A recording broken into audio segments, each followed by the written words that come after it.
Hello, nervous systems. My name is Ruescas. I'm a human optimization strategist and the host of Optimizing Me, the podcast where we invite top performers in different areas of human performance, personal development, and other industries.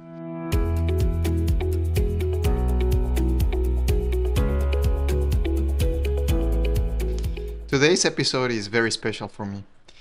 The person who is the guest today is not just another person that I look up to.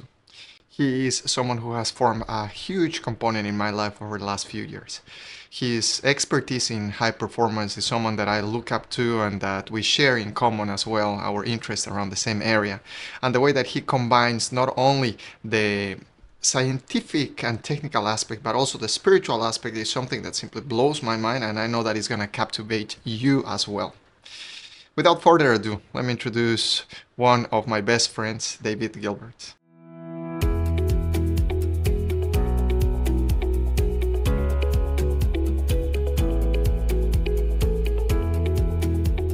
David, finally we're here, man. I know, we're doing it. Thank you, JJ. So beautifully said, and the feelings are mutual. I'm just so grateful for our relationship of like we're all into the same thing. So I'm so excited for today's conversation because we just get to geek out on all of our favorite things together. Let's do this. So let's start for the audience. Who's David Gilbert and what is the Alchemical Journey, which is going to lead us into that one very shortly. So who's David Gilbert? Let's start with that. Okay, David Gilbert. Who am I? Well, I would say I'm in the art of transformation. So maybe we'll get into the story at some point, but long story short, I found out my tattoo sleeve unconsciously tells the whole story of alchemy. So alchemy, the art of transformation, very much part of my purpose.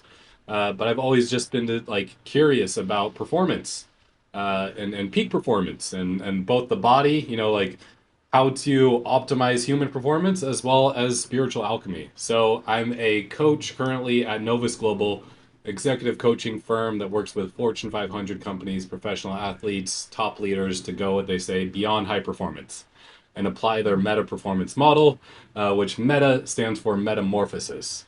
So, as well as I've written a book called The Alchemical Journey. I've kind of mapped out the 7 phases of transformation. We have it Yes, here there in it the is, book. Yay. which we're going to jump into. So, if you're anybody who's interested in the pattern of transformation, or somebody who serves transformation in some capacity as a psychologist or a healer, or whatever the thing is, like this episode is especially for you. So it's been my path to understand all these modalities, and that's big picture view. I'm also a dad and a father, which means a lot to me.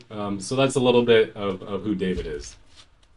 Awesome. Now, David, I'm going to start taking copious notes of this because I know that many of the things that we're going to start talking about, we may go into different tangents. So I'm going to take notes of some of those ones to later get back at this. Now, let me ask, Yeah. what is your definition of performance in the first place? Performance. Ooh, I'd say the ability to execute and create in the world. I like to go very practical, and then I like to have like a spiritual sense, kind of two perspectives, like the essence from like a spiritual sense, which maybe you've heard, maybe not, but is very like masculine, right? Like I'm gonna create this vision at hand. So really, Hmm. performance is your ability to create a vision at hand intentionally. Hmm. When did you start having this tendency? Because I know many people that they like, I would like to perform better, but they have no idea first what that performance mean and how to make it practical. How did it develop in you? Yeah, it started with me back a little bit outside of after I got out of high school. So I was going to Art Center College of Design. It's one of the top design schools.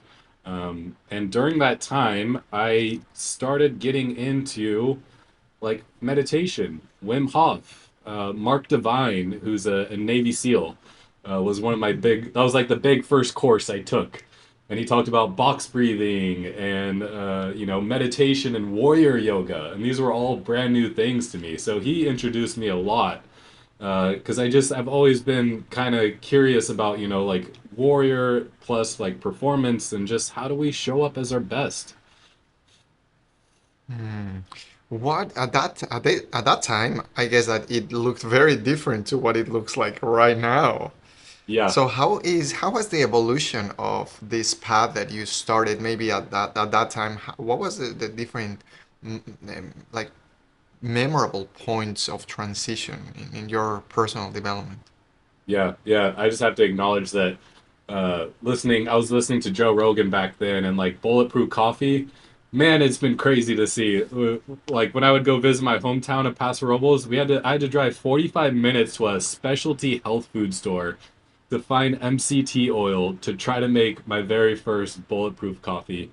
Not the case today. You can find it everywhere. Yeah, you were Uh, making the recipe that Asprey had, 10 right? years ago. Like, Yeah, I was following Asprey 10 years ago when he first came on the Joe Rogan Experience way back in the day.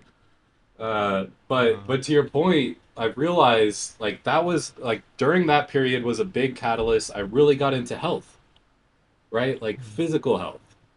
And that evolution, like once you start to do that, you start to feel better because I had really low energy. I had like bad mm, depression. I lost my wow. father at the age of 11, and then I had valley fever. My whole life was soccer as a kid. I had back surgery, so that kind of ended that career. So I was holding on to a lot, and also with the valley fever, like physically, like I just didn't have the energy. So as I started taking care of my body, like it opened, like I was like, whoa, I feel a little bit better. And then Mm, things kind of got sprinkled in from there. So like Mark Divine, for example, like box breathing and mhm, meditation, and like oh, meditation, like that kind of opened things up. So then I got deeper into meditation so I could see I went from like physical and then that opened up the space to understand mental more. Like mm, I remember doing box breathing before a presentation at college and I was like, whoa, like typically I like shut down, in front of the room and like I can actually like think some thoughts and like feel a little bit centered because I did this mhm, box breathing before I went in. mm, So like that create like whoa, there's something here with the mind and like jumped into mental well-being. And then mm, I could see from there, like down the road, did my first breath work in 2019 and that cracked me open and I had a big emotional release. And mm, and that taught me a lot since that moment going into I was doing a little bit before because I was also back into heart math way back in the day mm, around that original time with bulletproof coffee and stuff. I bought one of their original devices, so it's always mm, been kind of in the toolbox. But like then going into the emotional health of like, oh wow, there's these emotions. Oh wow, I've been repressing so much of these emotions so much of my life. Oh, I can feel these. Oh, nervous system. Oh, how do we regulate? And it's just kind of been this evolution, which after that really got into the spiritual aspect. So I could see these kind of mm, domains, like it just led, I could get into details if that's helpful, but it just led kind mhm, of through one big area at a time. mm. And it's interesting when you mentioned this, even this episode when you were in front making a presentation, having a presentation, and how this box reading practice helped you. For me, what I'm hearing is that was performance. That was high Yeah. performance at that time, right? Yes. That was. Yeah, that's the peak. based Like for me based in on the that context. moment. Yes, Yeah, like a yeah. final presentation at college, like while you're in college, like that's the peak of performance for yourself. Absolutely. Right. Now let me extrapolate that. How does peak performance as a dad look to you these days? Ooh, not not what I would have originally thought. And Huh. this is a little bit taking on the collective BS belief systems, right? Of we think like a father is like a great father, is a great provider that can provide everything their kids want. And what I've learned, you know, more and more like peak performance, you could kind of replace performance with presence, Oh right? Like wow. being present with your kids and like loving them as a being that they are, guiding them, but not being overly critical or like just being in tune with them, right? Like what do they need in this moment? Like that's peak performance. If you're on a level where you know, I get glimpses, but I'm not the total Jedi master here. But if you like absolutely know just where they are each day and like what they're going through, and then also like how to guide them into their next development, like that's a true parent, right there. Wow. Something that is popping in my mind is the quality of your presence will determine the quality of their presence equals their performance, even as kids. Yes. Yeah. And that's so much, right? Like when it comes to performance, which is like your ability to be present and execute in the moment, then so much of the stuff that's stealing your presence is what's going to affect your performance. Hmm. That's pretty interesting. So let me start getting this through specifically the name of the book, The Alchemical Journey, which is when you started telling me about this many years ago, I said this is brilliant. Like the way that you have used, and I would like to start prefacing this for the audience, the way that you have used archetypes and depth psychology for all of this is genius in my mind. Now let's start talking about what is the alchemical journey, because what you're describing was your personal alchemical journey from that point until today, and it's gonna keep evolving, of course. But what is the Yeah. alchemical journey in this case? Yeah, the alchemical journey, I can't take credit for all the archetypes, right? Because I'm just resurfacing old stuff that's been around. Maybe not even old stuff. It's the journey of alchemical transmutation, and then I combined it with the hero's journey. So really, this is like the personal journey of transformation, and you could really say spiritual transformation because, in my own perspective, uh, crystallizing your spirit is some of the highest potential there is. So it's really what are the phases of walking that path of personal transformation, really becoming the hero of your own story, or as I like to call it, becoming the alchemist of your own life, like a true creator, co-creator in your own life. Hmm. What, and so you mentioned that this is a combination between alchemical transformation and the hero's journey. For the audience, let's do a quick debrief on those two, please. Yes. So my assumption is a lot of people know the hero's journey, right? We know the movies and we know like the hero goes through the various stages.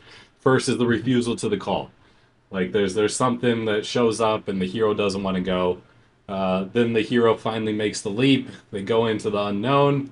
They start to go. They get a little bit scared, and then they meet a mentor. I'm really summarizing for the hero's journey. Mhm. We'll get deeper into the alchemical transformation. They meet the mentor. They get kind of they go through some trials and tribulations, and then eventually there's going to be like the big boss battle, like the dragon, and then that's when they get the gold. And then from there, a big part of the hero's journey is bringing it back home, bringing it back to the community, Hmm. and showing up as this hero, potentially with the gold. But since a lot of people, I would assume, really kind of we know it, it's one of those things in our collective unconscious, right? Like the Star Wars and all the different mainstream movies when it comes to the hero's journey. Now the alchemical process, a transmutation, not so much. But Hmm. there are a lot of subtleties where it does show up. We just don't realize. It's like the hidden Hmm. essence or framework underneath things. And one of the most popular ones is Harry Potter. It's in the name. Hmm. It's going exactly through the alchemical journey, right? Harry Potter and the Philosopher's Stone. Well, the point of Hmm. alchemy was to create the Philosopher's Stone. And Because that's what allowed them to transform lead into gold. Is that right? that was part of the process. Yeah, it was a big part. Hmm. And this is where, you know, my own experience, where you hear about alchemy, you're like alchemists, and you're like, oh, those are those crazy dudes like trying to turn lead into gold. Like they just wanted a lot of gold, and that's what I thought too. That's like Gold diggers. the gold diggers, yeah, gold creators. Uh, like so that was only the tip of the iceberg, and what Hmm. alchemists were really doing, they're actually like the OG personal development peak Oh, performers, wow. by the way, because what they were really doing is they were seeking to understand the pattern of transmutation. And Hmm. transmutation, in their lens, was taking an item of lesser potential into its highest potential.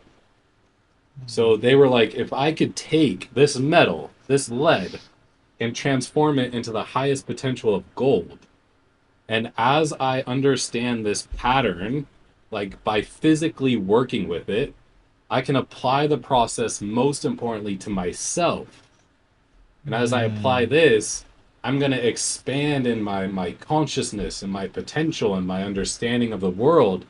And therefore, I can fulfill my potential, which the ultimate goal of the alchemists was to understand transmutation to help the process of evolution and to like be a co-creator that Wow. helps facilitate evolution for the good of all. Holy moly. So That I this didn't is know. why they studied like no other. They were in the lab all day. They were philosophizing about life and like what's the true reality. Because loosely translated, alchemy is alchemy, which is God's science. So Wow. alchemy was the original chemistry. And before it was all together. It was more under this hermetic philosophy where they believed that everything was in the one mind of God or source, or what you could call nowadays as the quantum realm. And with that, eventually it got separated as you know mainstream religion started to really go around the world. They started to take away the God part from the science, and this is how we got chemistry. Because there's people Hmm. like Isaac Newton who we like revere as like great chemists. Well, he was actually an alchemist. Holy So fuck. they would use, you know, like books and like share notes, but they also did it in hidden cryptic symbols, which if you were to Google like alchemist archetypes or drawings, you're gonna get these really weird pictures. Like there's going to be some where there's a body with a king head and a queen head on the same body, and it's on a like straw and it's on fire, and there might even be a dragon or a lion somewhere in the background. And people looking at that like have no idea what's going on. But that was their process of sharing notes. More importantly, of really highlighting these different seven phases we're going to get into later of the alchemical process and sharing through archetype.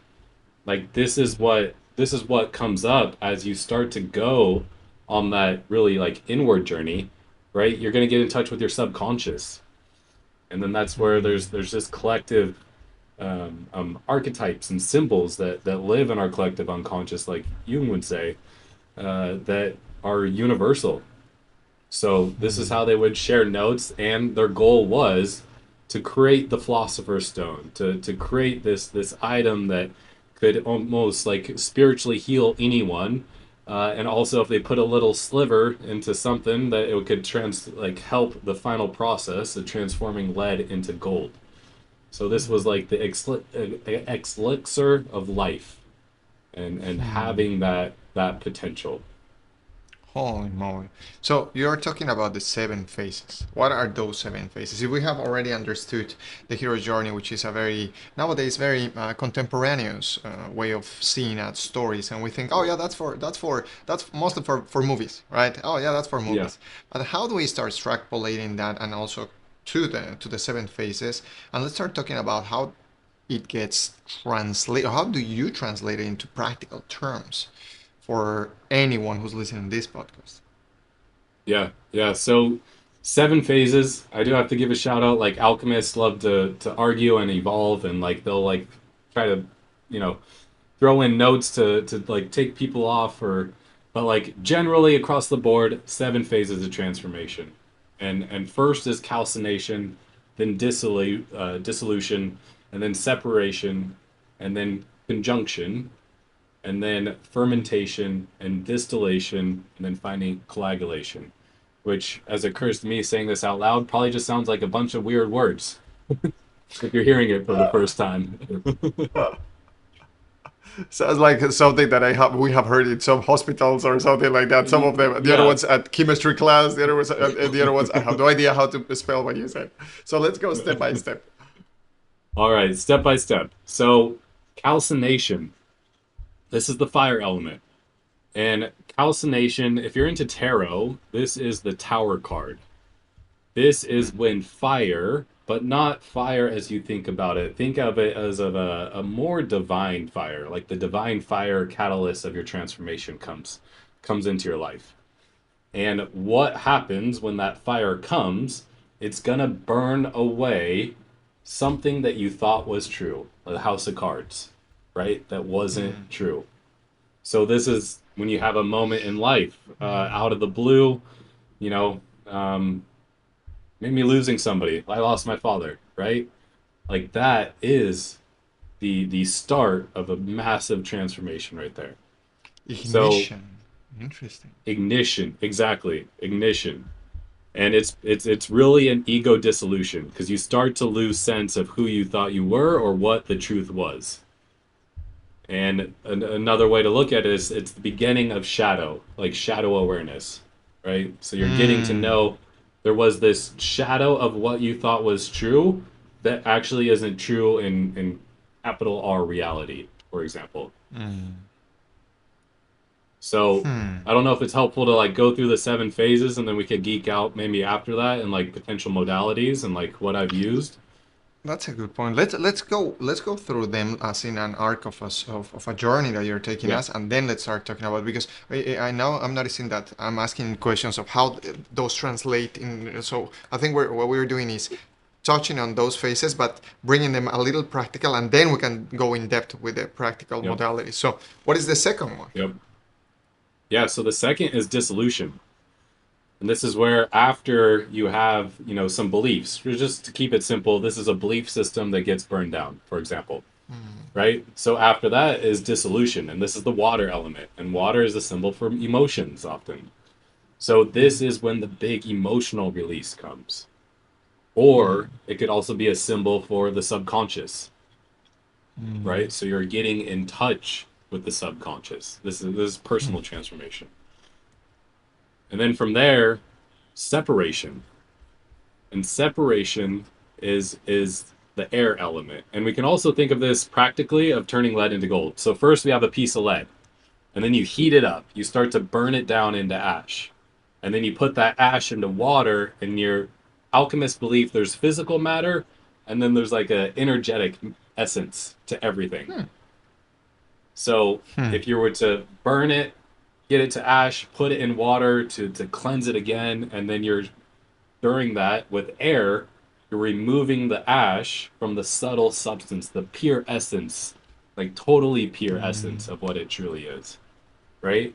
So separation, air, when it comes to ourselves, this is what's the kernel of truth worth keeping? Like if you've had a traumatic thing happen in your life or really a hardship, like how did that serve you in some way? And this can also show up in other ways too, right? Like over time this is building the muscle of discernment, right? What is yours to keep from this? What is the dross that's not worth from your own story, for example? Or forgiveness, right? Maybe somebody did something to you. So this is the phase where you really start to forgive and you separate like what's worth keeping on and what's, coming back to presence as a father, right? What's stealing your presence in the present moment and what's going to help you going into the future. So Hmm. after separation comes conjunction. And coming back to the Let me lead let me pause. metaphor, this is Let me pause. Let yes. me pause. Let me pause before conjunction. So these ones we're giving already examples from practical aspect. How does that reflect in people that, for example, you work with high performers or people that aspire to have a high performance? How Yeah. these three phases first connect with those kind of stories? Yeah, I love that because you said even like the people who want to start to do high performance or even like, perform at their absolute best and then they're like, "Why do I keep self-sabotaging?" Well, you keep self-sabotaging because there's some lead in your past that's weighing you down in the present Mm. moment. So, by understanding the belief that first that's causing that within you, then you're going to have an emotional release, either like you've repressed some emotions or that belief is so big that it transforms your world and there's going to be a release of emotions there. So just getting in touch with your emotions or going deeper into your subconscious or yourself, and then from there like shifting through what's worth keeping. So another Hmm. way I can share this is like you have a limiting belief, you break through it, you realize you had a lot of emotions tied to that, so you give yourself space Hmm. to feel all those emotions, and then from there it's what did you learn from this? How did you grow from this? Right? If it's Hmm. a hard experience in the past. And then you take Hmm. that kernel of truth with you. And That's then so interesting. that's What is coming to my mind based on what you said, it's like the beliefs become some sort of corset. I think the word's corset, right? In yeah, ancient yes. uh, royalty, they will use that corset that is basically constricting the flow of emotions. But the moment that you start stripping or removing this corset, this belt around emotions, emotions start to flow. Exactly. And like when it comes to personal transformation, what are we trying to do? We're trying to get you to embody your authentic essence by going through this Mm. process. Right? So same with limited beliefs. Limited beliefs of who you think you are constrict your authentic self. And these three phases we've just talked about is the black phase of alchemy. And the black Mm. phase is when you're getting to know all the shadow aspects about yourself. This is when you're starting to Oh. understand, oh, wow, I'm made up of belief systems. Oh, wow, I've never understood that. Therefore, my belief systems are all going to be from society, from my parents, from my peers, from my teachers. Like, they're the ones originally who are going to give me those belief systems. And until I become aware and conscious and start to ask, like, why do I believe Mm. that? You're taking on other people's beliefs. So Hmm. that is the black phase of alchemy, Uh, like working what through are that shadow aspect in yourself. what are limiting beliefs that you have found in yourself and in others up to Yeah. these three phases?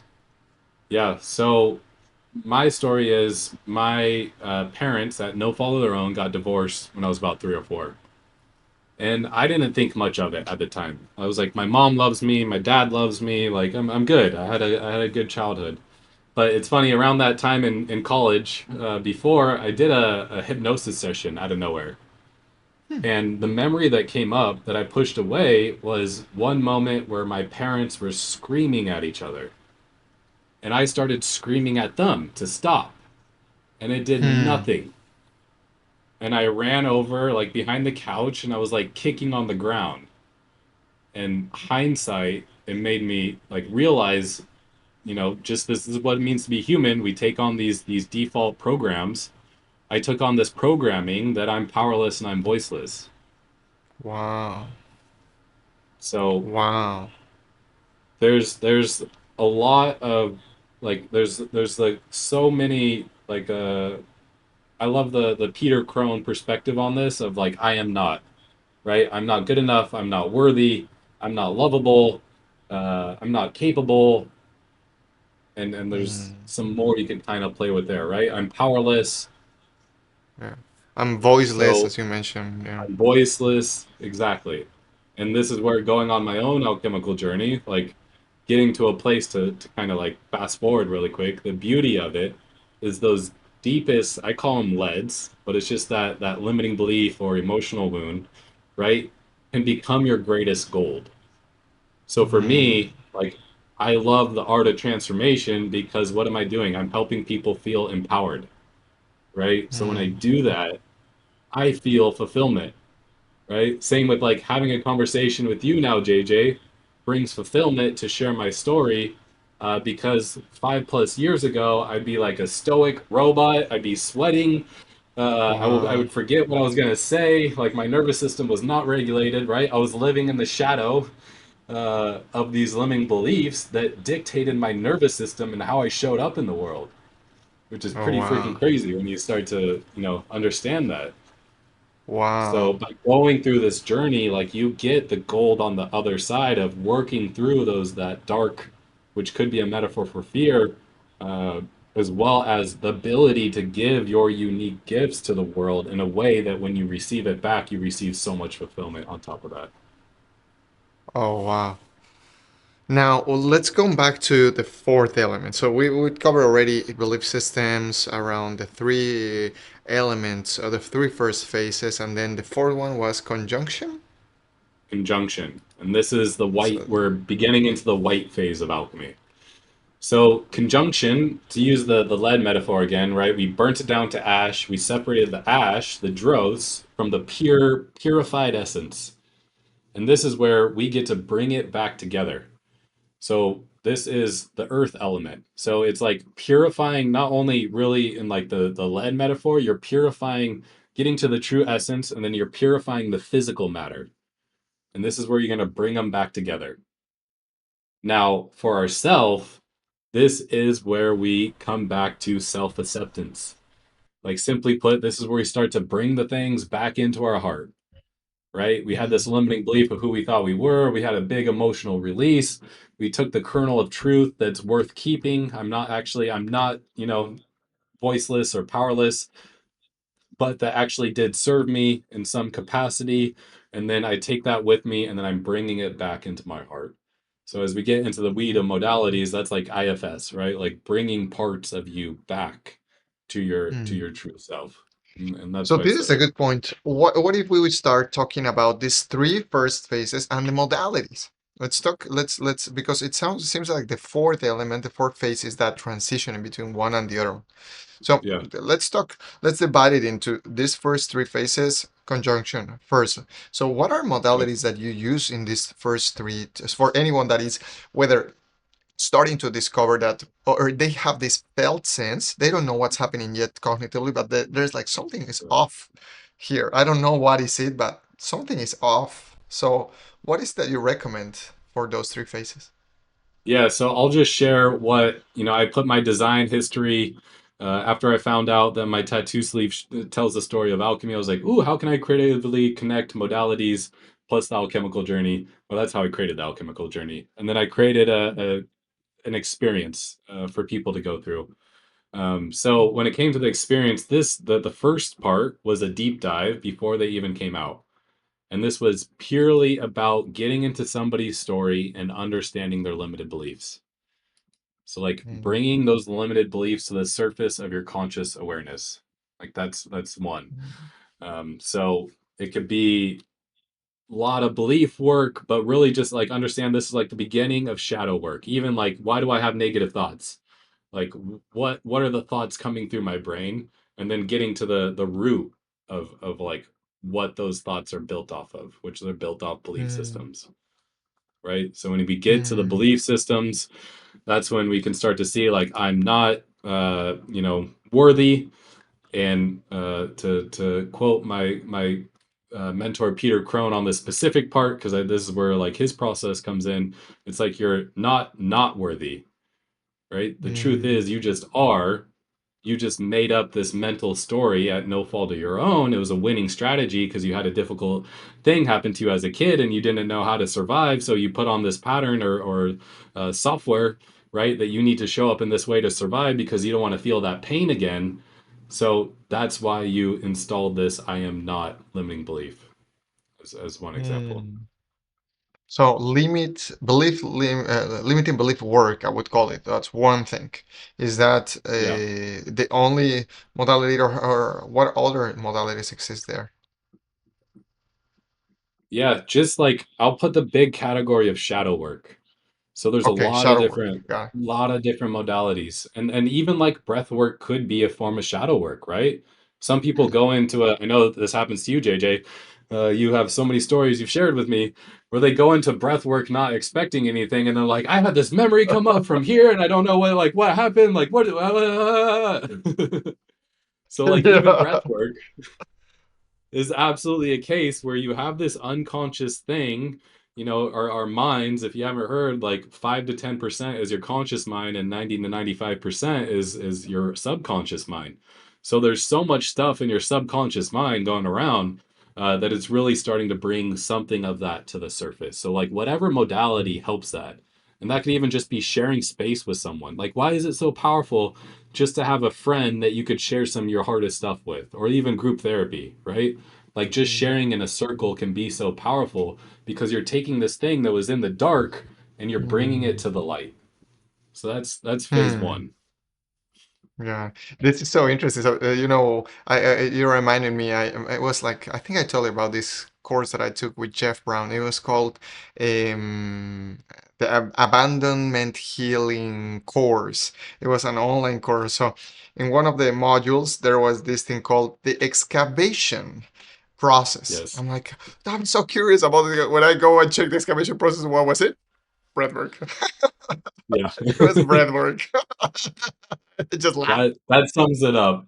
Yeah, but like excavation process, that's phase one. Excavation, like whatever will get. Sometimes, like I'm sure, like you could probably play with this like a purely somatic way.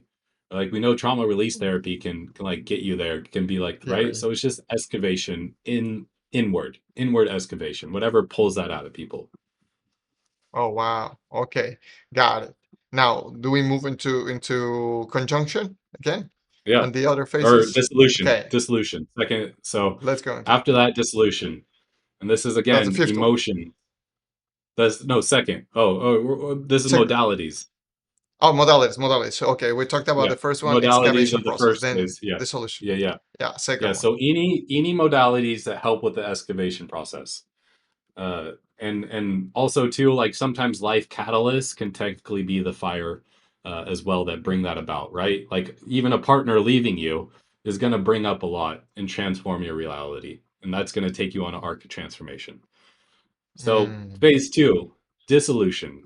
When I would take people through the in-person alchemical journey, this is where it's part sitting on the couch and like going into their story again to really get the lead, the mental and emotional wounds that's holding them back from being their authentic selves.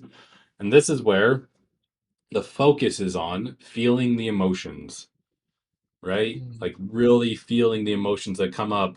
If you're once again, if you're playing with I'm not worthy, like feeling how what that limited belief, because this is what happens, like we realize, oh wow, it's not actually true, this is just a thought in my head that became a belief system that like I lived out, and like I attract more circumstances of that belief system because your ego is built to survive and be right.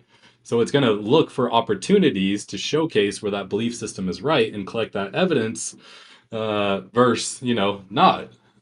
So this is where when you start to break through, you're like, I lived decades, of my life like in this belief that wasn't true. Like, oh my gosh, like what that cost me in the past, what's that costing me in the moment? And then you can even, do the Scrooge and go into the future, like the Holy Ghost of the future, and what would that cost you in the future? And those feelings are going to be strong. And the beautiful thing is, like alchemists considered tears the breakdown of your crystallized beliefs and emotions. So it's almost like holy water of transformation, right? So we would do that. We would really solidify like what were those hardest emotional kind of wounds, as well as going into a breathwork journey. And this is where the phases kind of blend, at times. And sometimes, like when it comes to like a life arc, you kind of go through different ones at different times on top of many ones. Uh, but the breathwork journey, right? That is, and in the book, it's the metaphor of like the well and jumping into the well. Like this is when you really jump into, I call it the depths of your own being, which is another way to saying you're jumping into the subconscious. Like we both know when you do some breath work and get beyond the default mode shuts down, that's when you gain so much access to the subconscious, and that is where just wild shit goes down or like pops up. All the different experience.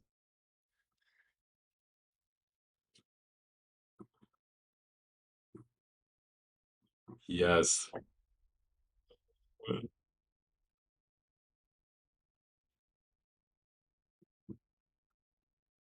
Exactly. And that like I don't know why it brings up in me like grief, right? Like if you lose somebody dearly, a loved one, like there's a period where you got to be wild with your grief. Like you got to let all that emotion, energy, emotion like work through you. And that's really what this phase is about. Like give yourself space to feel all the feelings fully, because by feeling them fully, that's how you honor them and get them out of your nervous system. So this is anything that gains more access to your subconscious. Breathwork, we know, one of the most powerful modalities.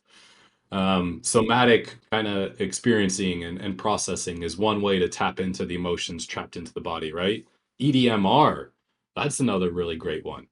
So like what are those things that start to get you in touch with your subconscious? And you could even mix in a little IFS at this point too, like understanding, oh, I have this protector and oh, I have this other part that had this need. So like whatever gains access to the subconscious and allows it to start to free flow to the surface, like that's the modality for the second phase. Oh, yeah, yeah, I have. And absolutely. We've had experiments. We're both committed to transformation and exploring potential, and altered states will do that. Yeah, yeah. This is where dissolution's a big opportunity for psychedelics, right? And this is where having a if you are, let's say, a psychedelic facilitator, like having a not only like you better be, sorry, not better be, this is harsh, but like having a form to make sure for like health regulations, right? Like doing your due diligence. Yeah, I don't know where that came from. Yeah, exactly. My own lead of the past. Somebody did something to me, and I was not appreciative of it. That just came out of my subconscious. Like this is where having an opportunity to start to bring stuff on awareness, intention setting, right? But like really grounding into intention setting and even like holding space with whoever you're going to do psychedelics before can be really powerful to help facilitate and accelerate the pattern of transformation before going straight into the solution, right? Because we know when it comes to psychedelics, like it's one thing to like do them with your friends at a party when you're a teenager versus doing them very intentionally in a specific set and setting. So you could even see how set and setting is part of the first phase of transformation. And we'll get into like also they can show up in the conjunction or fermentation phase too, but yeah, we'll get there.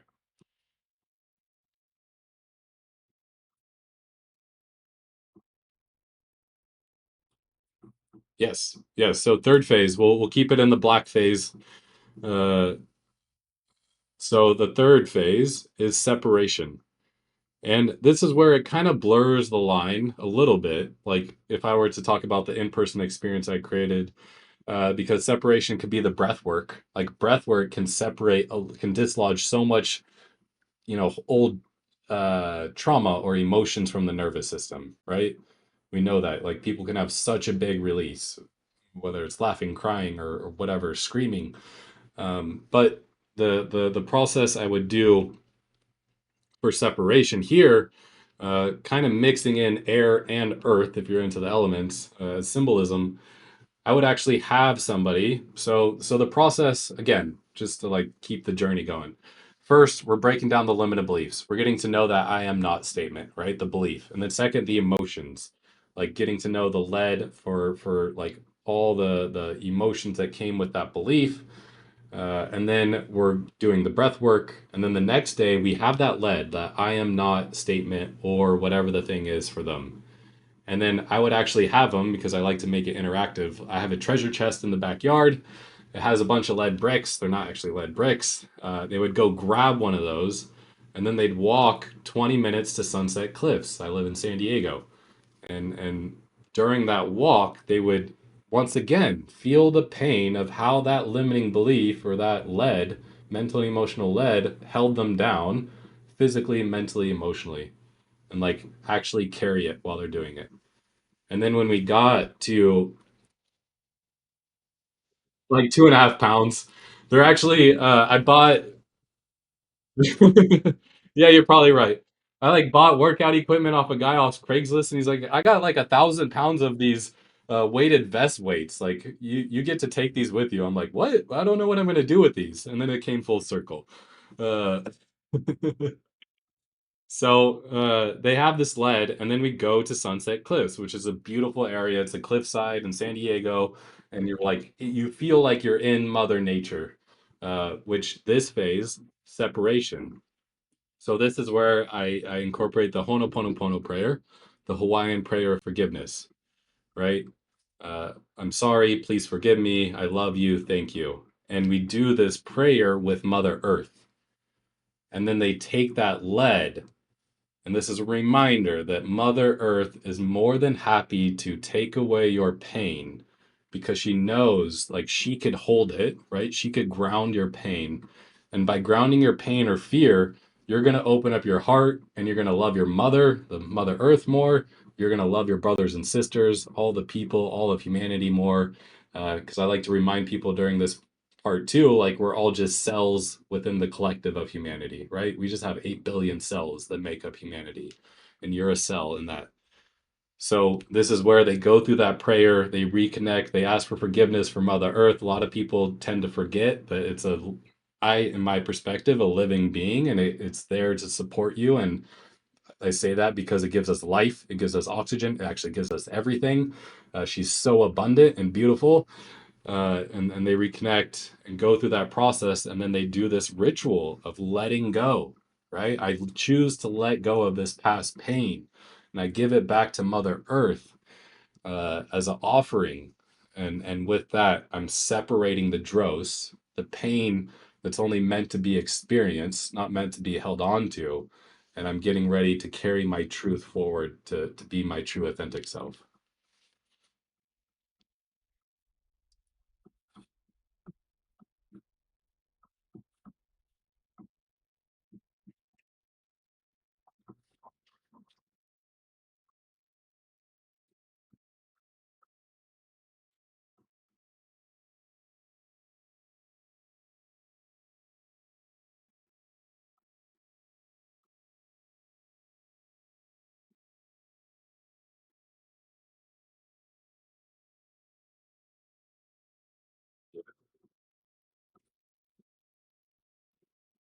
Yeah, this is where I like to purely my own perspective, but I believe that we have like a mental body, a physical body, emotional body, right? So why are rituals so powerful? They kind of sound a little bit like woo woo or whatever, association maybe you have with it.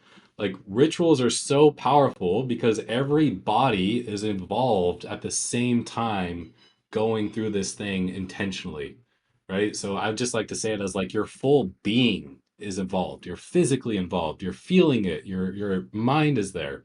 So that's why rituals are so powerful because all parts of you are involved in this thing.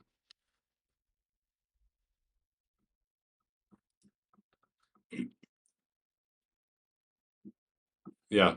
And like little bit of details here, like if you haven't caught the drift, like forgiveness, right? That's a big process of letting go. If you did do psychedelics in the dissolution phase, well, this is when integration comes back, right? So like just to play with some different things.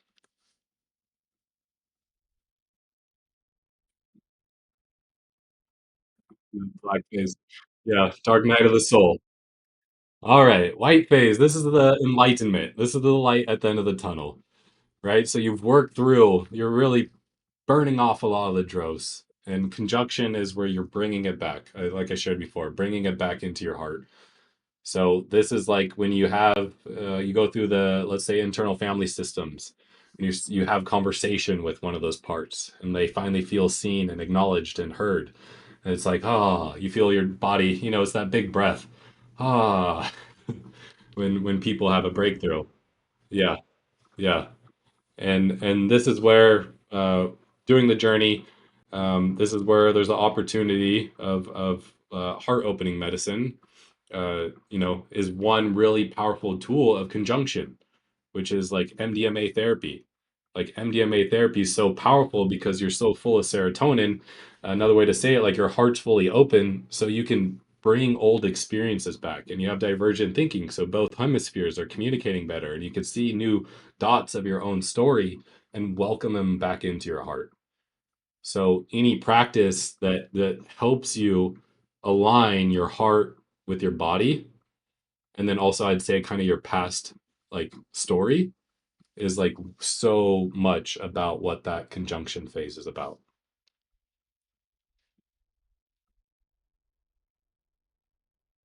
Yeah. This is also, also if you have an awakening moment, where you have an experience going beyond the mind, it's also that period too. And you're like, wow, the outer universe is a projection of my inner universe. So just know, like it's in the book, The Alchemical Journey, when he's at the top of the peak and has a moment. But now we go into fermentation, right? So we cleansed, we got the pure essence, we cleansed the dross, we brought them back together. Now it's purified. Both sides are purified, physical and essence, together, and then fermentation. So this is like a ooey gooey mix, and you're like soft, and you're starting to like bring it all together into one thing. So for fermentation, this was like kind of like a continuation of bringing things into the heart, right? This could be this could be the phase where like it kind of, like I said, some phases intertwine, right? So like conjunction and fermentation could be a psychedelic journey. It could be doing some psilocybin and realizing you had this memory, and like you're bringing that memory back into you, or anything of like altered state modalities can still be in this realm, right? Like vision quests. So this is where you're starting to integrate. You're starting to integrate, and you're fermenting. You're realizing, my own perspective. We're all made of the divine energy of creation, right? We're all just atoms vibrating, which is energy, which is a fancy word for love. So if you're on the inward journey, you're starting to realize, oh wow, we're all just in the sea of love. Therefore, I'm a being of love, and I just had these muddy glasses on, not seeing that. So this is where you're like starting to like more insights are coming up that make that feel true for yourself.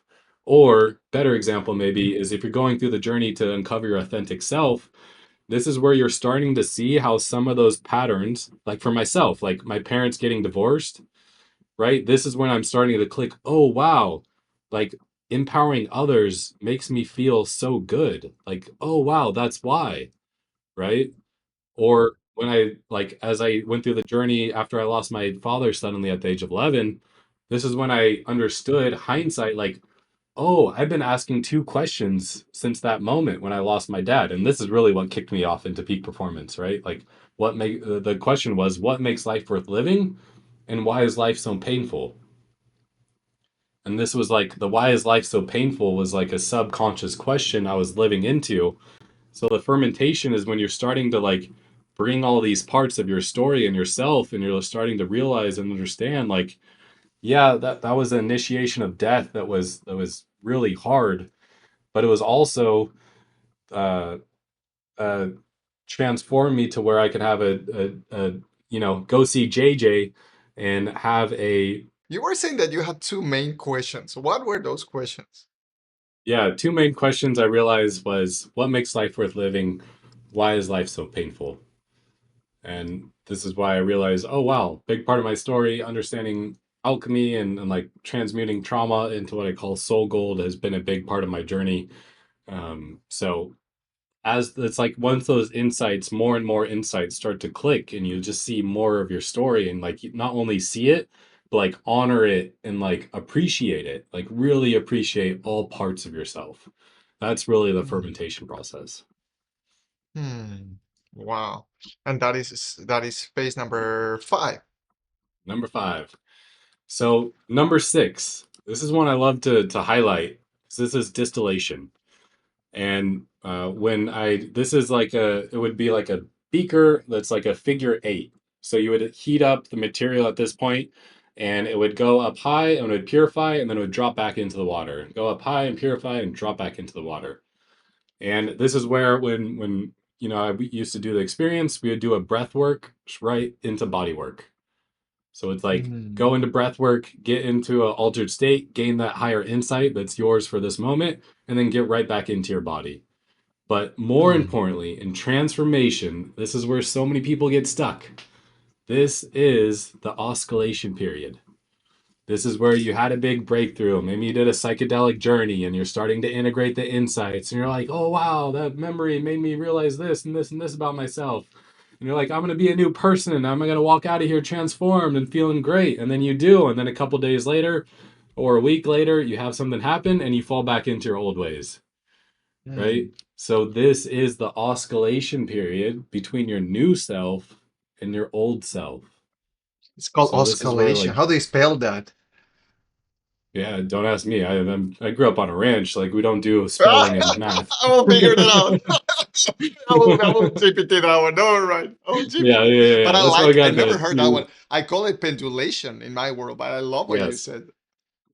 That's Same pretty cool. difference. So that's really it, right? You're gonna have your new way of being that you're gonna step into, and then you're gonna fall back. But it's through the contrast do you start to hit a new like point on the upward spiral of your becoming. So like through that, you're building the Ah, muscle to maintain a new version of yourself. got it. Okay. Okay. Oscillation. Okay, that's pretty cool.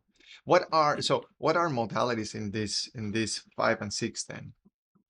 Yeah, this is where one part, like I shared, like it could be a very much a something that gets you into a higher state of reflection or meditation or breath work, right? Like insights, Hmm. intuition, as well as like really grounding in the moment. So getting into your body, right? After a big Mm, psychedelic experience, for example, big altered state experience, like it's so powerful to get into your body, right? Like have a big mm, meal or get out in nature. So this is mhm, grounding. This is being out in nature, nature bathing. This can also show up in like having those rituals if it is post, let's say, a ceremony that bring you back to that space. Like I like to remind people mm, like space senses transmutation is one of the most powerful integration strategies. Quickly, what I mean by that, mm, space, carve out 10 minutes, right? Senses, was there a smell involved? Was there something you saw? Was there something you felt? Right? Affirmations from that experience that you like, mhm, whatever it is, or mm, song. That's a really powerful one too. Music, right? So like get yourself in that space with the senses, and then transmutation, like write about it, right? Journal, make art, get in your body and mm, just feel those insights in your body, right? Or go walk in nature. mm, So it's like bringing those together is it's really the integration period. That's we've mm, entered the red phase of alchemy, and red phase is really the integration of your new self. I like to call it mm. integration to embodiment to crystallization. Hmm. That's the yeah. Wow. And so we are remaining one more phase. One more, the final phase, coagulation. So coagulation is like when you have this like soft gold, and this is the process of making it hard, right? So this is when you start to work through the process of like you're like, oh, I fell back in my old ways, and then I'm the new version and the old. This is when you really start to integrate and crystallize like the new version of you. So Mm, what this looks when I'd work with people is I'd actually have them go in the cold bath. They would hop in the cold bath, and I do a practice borrowed from Steve Hardison of reading them their soul's declarations, which mm, I like to say affirmations are of the conscious mind, and then declarations is to see yourself as a being, an energetic being, which another word you can say is frequency, a being of frequency, and like declaring who you are as a being of frequency, right? Like I am love. mm, And then it's more mm, personal. So they would do that. It's almost like a baptism moment in the book that I wrote. It's when the hero goes into the journey, like into the river, and it's like the cleanse of the new version of the self, and you declare like this is who I am, right? This mm, is who I choose to be in the universe. And from there you would go right into the hot tub, and then it's all about integration. I would have an integration booklet that just walk through all the parts of integration, after that, as well as I wrote the book intentionally for people that went through that experience, and because I don't host that now, so it's like more people can experience the alchemical journey, but also because transformation is like like practically like what are the practices to go do, right? And then there's also the right creative brain, the storyteller, the like feminine mm, aspect, and that's the one that uses metaphors and story. So that's why I wrote the book, to bring both of those together, right? The mm, power of creative storytelling and symbolism and metaphors, as well as the practical, here's the path to integration. Wow. I love the framework. The way that you have assembled those pieces is not simply focused on peak experiences, which is what I can see that many people are looking for, even though they may not call it like that. They're looking for, in, for example, here in Austin, many people go to breathwork sessions just seeking for the peak moment and like, oh, feeling this ecstasy, and then they go back to being normal. No, no, no. It is taking them, that is just one little piece of an entire journey. And I love what you said, that all of these phases are part of that journey of metamorphosis at some point. We call it Metamorphosis. Yeah. metamorphosis. Yeah. Yeah, that's Wow. exactly This it. is You nailed it fantastic. on the head. And in the book, it talks about, oh, we're climbing a peak state of consciousness.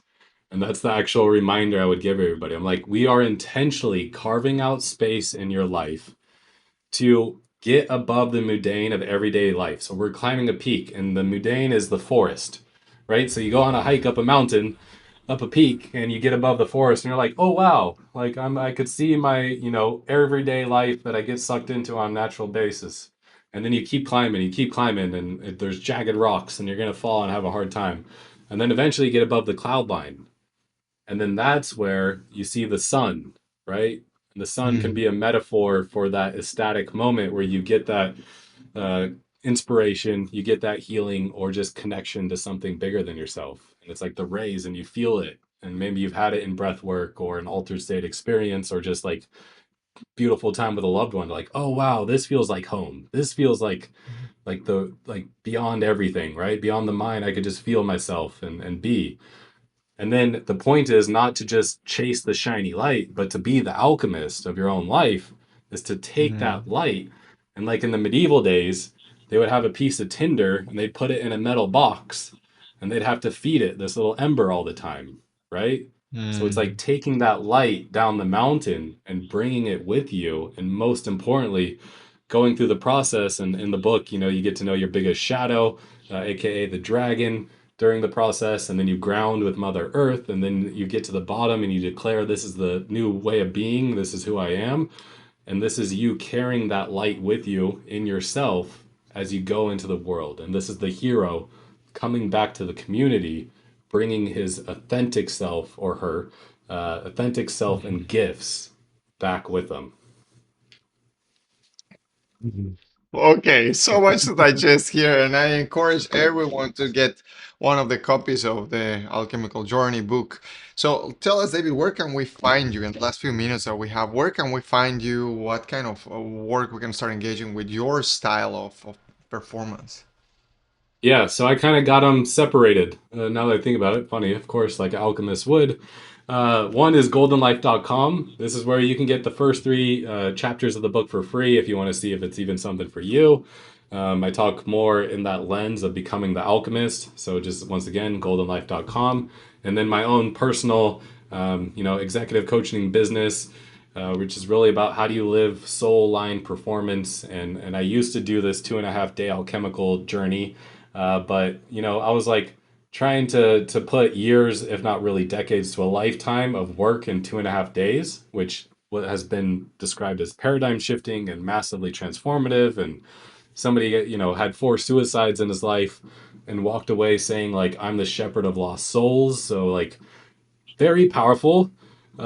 But the alchemical journey is like to really integrate it over time is like a 6 month to year, if not like, decade process. So that's where I've shifted to more one on one extended basis. So you can find my personal website at davidggilbert.com. Fantastic. We're gonna put both of those ones there on the notes of this episode. Now, to just wrap this up, David, what is a question that you would ask the audience to start their chemical journey? What's a question that you would ask them? Ooh, I go, but I don't think that would be like the right away was like, what is the fear, the dragon holding you back?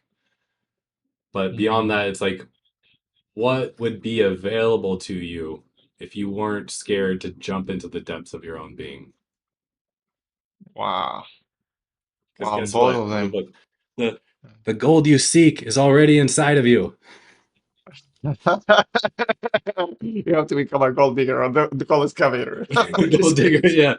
Be your own gold digger. New, better tagline. Thank you, JJ. You're always good. You're always good at upgrading things, optimizing. We just optimize the tagline. Oh, man, it's such an honor. Finally, we made this one happen. I know that many people are gonna love this episode. And brother, as I mentioned, I'm so inspired by the way that I've seen you transforming, up, alchemizing yourself throughout the years. And it's an honor to be by your side as well in this journey. Yeah, likewise. Thank you, JJ. Thank you for having me on. You've been a gift in my life, and it's been so cool. I've gotten to see you from starting breathwork to being one of what I consider one of the top experts in breathwork and just like human optimization in general. So I'm grateful Thank and you. honored to walk this path with you. Likewise, brother. Likewise. Now, for everyone, thank you so much for being part of this episode of Optimizing Me with one of my best friends, David Gilbert. If you like this episode, give it a thumbs up, share with your friends, share with your family.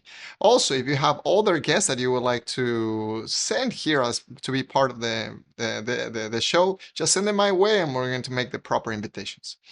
So, until we meet next time, keep learning, keep optimizing. See you soon, guys.